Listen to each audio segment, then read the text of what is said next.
പുറം ജോലിക്ക് ഒരു പണിക്കാരിയെ കൊണ്ടുവന്നിട്ടുണ്ട്. ദേ ഒന്ന് ഇനി ഭാനുമതി അമ്മക്ക് ഒരു പ്രശ്നം ഉണ്ടാവില്ല. ഞാൻ വളരെ വിശാലമായി വലവീശി പിടിച്ചതാ. പേര് കാർത്തികേയനി. 24 മണിക്കൂറും അധ്വാനിച്ചോളും. ചിലവും താമസവും കഴിഞ്ഞ് മാസാമാസം ഒരു 100 രൂപ കയ്യിൽ വെച്ചു കൊടുത്താൽ പരമാനന്ദം. കാർത്തികേയനിയുടെ വീട് എവിടെയാ? വടക്കാണെന്നാണ് അവള് കാണിച്ചതിന്റെ അർത്ഥം. വിശ്വസിക്കാവോ? വിശ്വസിക്കാവുന്നത് കൊണ്ടല്ലേ കൊണ്ടുവന്നത്. നമ്മുടെ പഴയ തഹസിൽദാരുടെ വീട്ടിലായിരുന്നു കുറെ കാലം. എന്നാൽ ഈ മുളകൊക്കെ നന്നായിട്ട് അരച്ചേ, എന്നിട്ട് അകമൊക്കെ നന്നായിട്ട് അടിച്ചു വാരി തുടയ്ക്കണം. തൽക്കാലം അടുക്കള കയറണ്ട. ജോലിയൊക്കെ ഒന്ന് വൃത്തിയാകുമ്പോ ഞാൻ പറയാം, അപ്പ കേറിയാ മതി. എന്നാലും ഉദ്ഘാടനം നടക്കട്ടെ. നേരം വണ്ണം നിന്നാൽ നിനക്ക് നല്ലത്. എനിക്ക് എത്ര പറയാനുള്ളൂ. അരക്കണോ അല്ലേ? ഇപ്പൊ അരക്കാം. എവിടെ കൊണ്ടുപോകുന്നത്?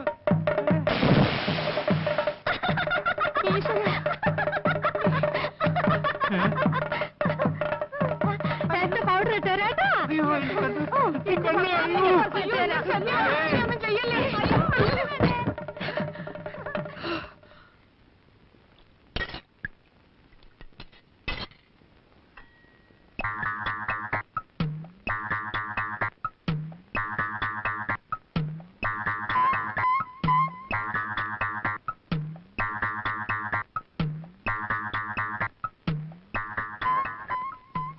തഹസിൽദാരുടെ വീട്ടിൽ ഒരു മാസം നിന്നപ്പോ തലയ്ക്ക് സുഖമില്ലെന്ന് പറഞ്ഞ് അവളെ ആശുപത്രിയിൽ അയച്ച വിവരം ഞാൻ അറിഞ്ഞിരുന്നില്ല. അവരെപ്പോഴും അവിടെ നിന്ന് വിട്ടത്? അതും വിട്ടതല്ല അത്രേ. സുഖമെന്നും പറഞ്ഞ് അവളെ ഇറങ്ങി പോകുന്നതാ. അവളെ അമ്മിക്കല്ലെടുത്ത് തന്റെ തല ഇട്ടിരുന്നെങ്കിൽ ഈ കഞ്ഞി ഞങ്ങൾക്ക് തന്നെ 16 ലിറ്റർ കുടിക്കായിരുന്നു. അതെ. എന്നിട്ട് അമ്മിക്കുട്ടി കിട്ടിയോ? അത് ഞാൻ മുങ്ങിയെടുത്തടാ. ഭാഗ്യത്തിനത് പൊട്ടിയില്ല.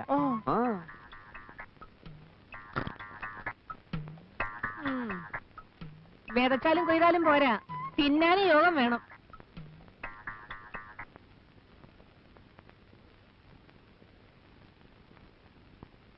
നീ ഉറങ്ങിയോടി? അയ്യോ, എല്ലാ ജോലിയും ഒറ്റയ്ക്ക് ചെയ്ത് നിനക്ക് പെട്ടെന്ന് വയസ്സായല്ലോടി. അല്ല, ഞാനൊരു കാര്യം ചോദിക്കട്ടെ. ആവശ്യത്തിലധികം സമ്പാദിച്ചു കൂട്ടിയിട്ടുണ്ടല്ലോ. ഒരു 2 തലമുറയ്ക്ക് തിന്നാനുള്ള നെല്ല് ഏതു നേരത്ത് നോക്കിയാലും നമ്മുടെ പത്തായത്തിലുണ്ട് താനും. ഇനിയെങ്കിലും മക്കളെ അവരവരുടെ ഇഷ്ടത്തിന് വിട്ട് ജീവിക്കാൻ അനുവദിച്ചുകൂടെ?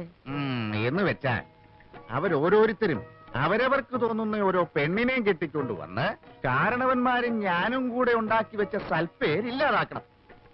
അതല്ലേ നിനക്ക് വേണ്ടത്? ഓ, സൽപ്പേര്. ആ സൽപ്പേരാ എന്റെ 2 കാലിലും നീരായിട്ട് കിടക്കുന്നത്. കണ്ടോ? നിങ്ങൾക്കത് പറഞ്ഞാൽ മനസ്സിലാവില്ല.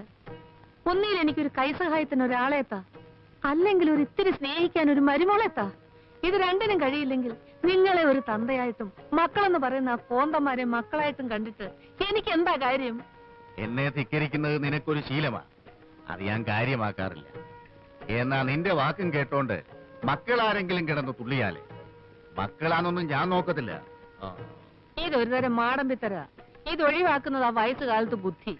പണ്ടത്തെ കാലത്തെ കൊല്ലത്തിലൊരിക്കൽ ആൾക്കാർക്ക് വയസ്സ് കൂടുന്നത്. ഇപ്പൊ ഒരൊറ്റ ആഴ്ച കൊണ്ടാ ഓരോരുത്തർ കിളവന്മാരാകുന്നത്. ഈ മനുഷ്യന്റെ മനസ്സൊന്നും മാറുന്നില്ലല്ലോ ഭഗവതി.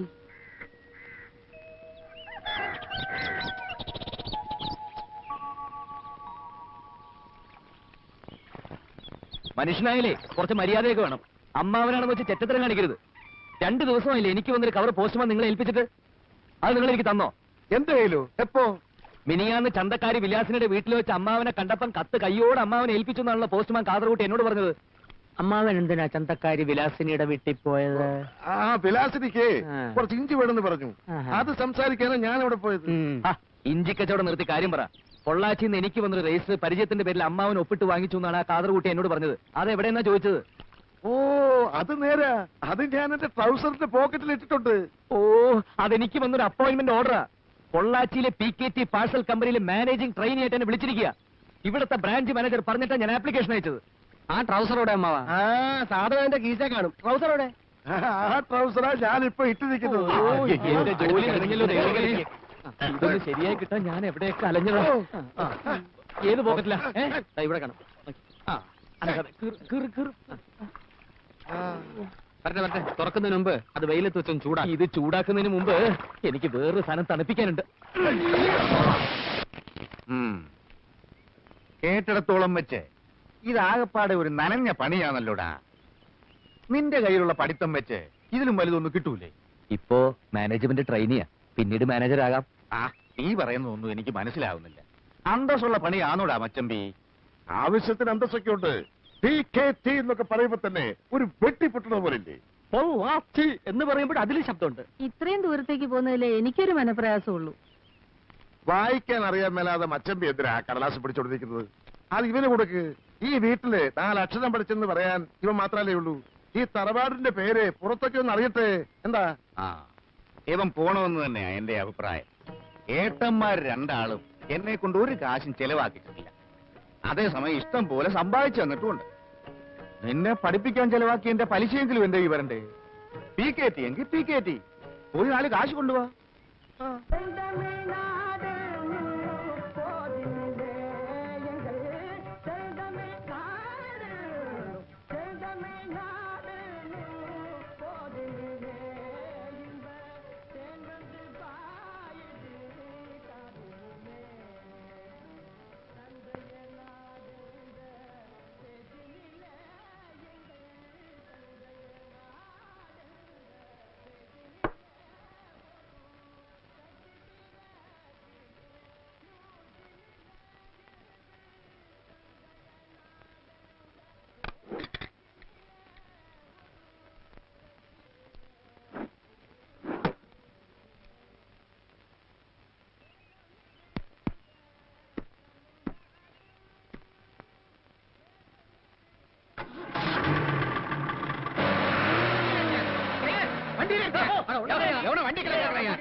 ஏண்டா திருட்டு முண்டா, சாவறதுக்கு உனக்கு வேற இடம் கிடைக்கல?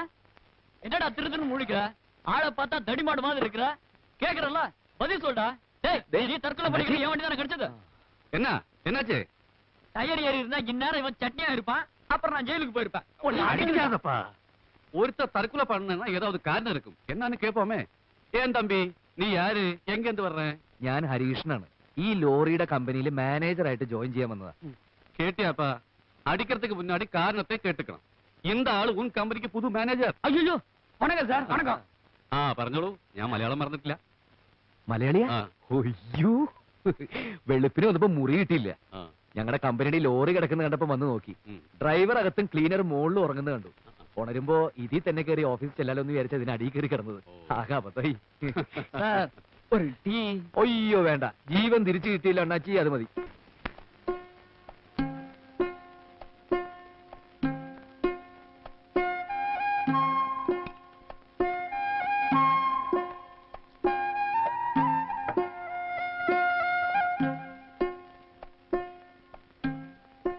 രണ്ടാം ജന്മാണെന്ന് കരുതിയാ മതി. ചായ കുടിക്കേ, ഒന്ന് ചൂടാവട്ടെ. കാണാൻ ഇത്തിരി ഭംഗിയും ചുവപ്പൊക്കെ ഉണ്ടല്ലോ. ആ സമയത്ത് എന്തിനാ ലോറിയുടെ അടി കിടന്ന് ജീവിതം കളയുന്നത്? നാട് വിട്ടു പോന്നാ?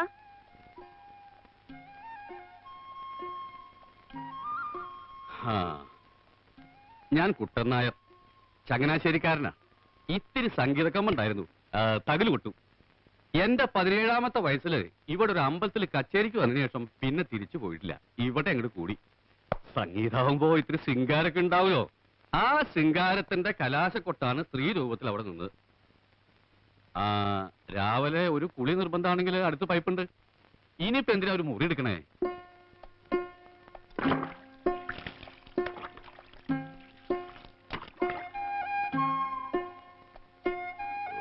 ഇവിടത്തെ വെള്ളത്തിൽ സോപ്പും പതയുന്നില്ലല്ലോ.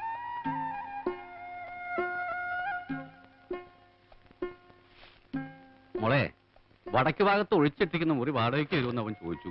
ഞാൻ എന്താ പറയാ? അത് വാടകയ്ക്ക് വേണോന്ന് അച്ഛൻ തന്നെയല്ലേ അങ്ങോട്ട് ചോദിച്ചത്. പിന്നെ എന്തിനാ എന്റെ ഒരു സമ്മതം? അല്ല, അത് ആ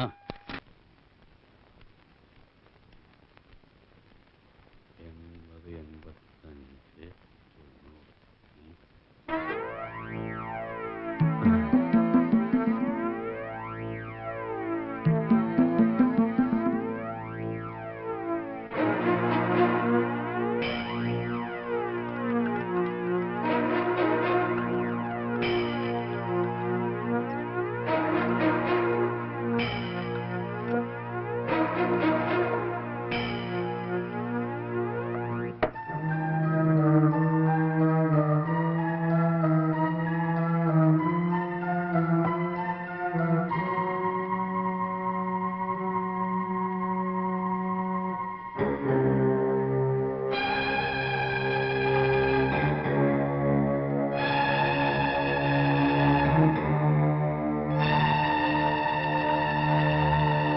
അവൻ